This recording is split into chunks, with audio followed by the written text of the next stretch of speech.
Hello, fellow Kansas Democrats. Gina Repass here, proud chair of the Kansas Democratic Party. And before I say anything else, let me thank our veterans and active duty members of our military. Thank you for your service. Thank you for our freedoms.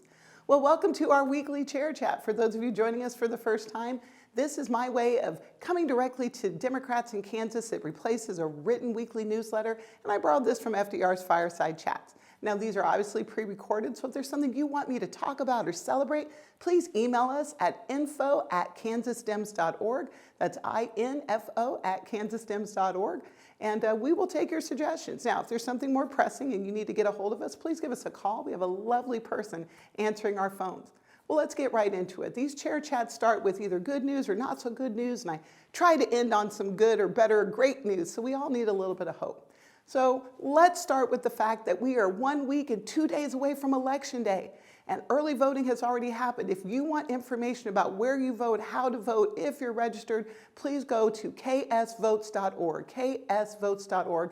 It'll have all the information about your registration, your county, where to go. We need to vote. These are municipal elections, but this is our springboard to 2026, and we know there's Democrats running up and down the ballot for school board, mayor, city council, county commission. Well, let's get into the not so good news. Donald Trump is destroying the East Wing of the White House. And I will tell you that I was there last year for President Biden's last Christmas. And go to my friend Deanne Mitchell's Facebook page. She's posted wonderful pictures of what the East Wing was. It's where we welcome visitors. But here's my point in this. Donald Trump said that he wasn't going to touch the White House for his 90,000 square foot ballroom. And then he lied, and he's destroyed the East Wing.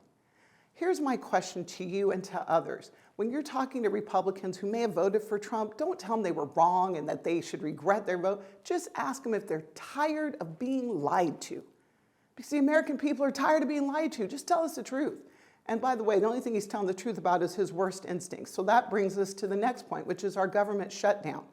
I've already talked about it in other chair chats, but I want to compel you, please go give and donate to food banks and food pantries. Either take goods or give them money. We already have so many federal workers who are furloughed, and now there are going to be people who are not going to get their SNAP benefits. People in our communities are going to be hungry. Please get activated. Go donate to a food bank or a food pantry.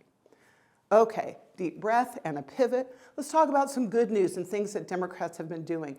I spent this week in the 4th Congressional District here in Kansas. On Wednesday, I was so privileged to go to Harvey County, Kansas, to speak with the Harvey County Dems right there in Newton, Kansas. The wonderful chair, Barbara Dennison, invited us. And let me be very clear, this was a packed event. And one of the questions during Q&A was, what's the general vibe of Democrats right now? And I said, the vibe is awesome. We as Democrats go across the state. You're happy when you get in a room with 10 to 20 people. We're going into rooms with 50, 60, 70, 80, 90, 100 plus people. I also want to give a big shout out to our 4th Congressional District Chair, Mike Morton, and his Vice Chair, Carrie McIntyre. They had their meeting this week, and they have 3 candidates running for Congress, and I believe there may be a 4th. Primaries are the sign of a healthy party. Thank you for inviting me to your meeting. And then I rounded out the weekend going to Wichita State University in Sedgwick County in Wichita with the Wichita State Young Dems and the Sedgwick County Dems. Great job to our chair, Christy Kirk, and the vice chair, Ben Taylor. We heard from Dan Glickman, former congressman and former Secretary of Agriculture. And we were to hear from our wonderful Governor Laura Kelly. Unfortunately, she wasn't able to make it, but I was so privileged. I got to read her speech, and I've heard her deliver it, but reading those words, we are so blessed to have Laura Kelly, and she compelled us to dig deep and make sure that we are voting for Democrats that not only represent our values, but who can win in a general election, because that's how we protect our values. And then I rounded out my whirlwind weekend in the NAACP banquet, and I was so privileged to be there with so many of our statewide candidates. We're very proud of the work of the NAACP, and I was just proud to be there as the chair of the Democratic Party with our candidates. Go help your neighbors, give to a food pantry, get out and vote, and keep up the momentum. So let's end how we always do. God bless America.